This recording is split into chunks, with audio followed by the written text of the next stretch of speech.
Homemade whipped cream is way too easy and fresh tasting for you to use anything from a can. In this video, we're going to show you how easy it is.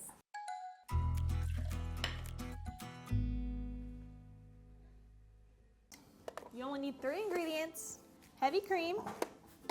Add that to a bowl.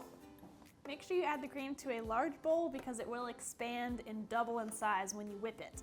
Add the sugar and the vanilla. And that's it.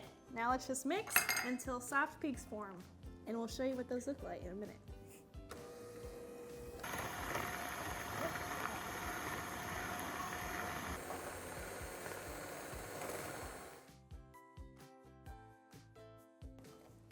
Soft peaks is when the cream is exactly as the name suggests, makes a peak, but it still falls over.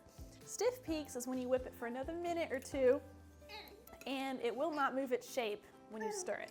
Soft peaks are typically used for desserts and for presentation. Stiff peaks are when you need to fold it into a recipe or something like that. If you whip it beyond stiff peaks, it'll turn into butter. Exactly.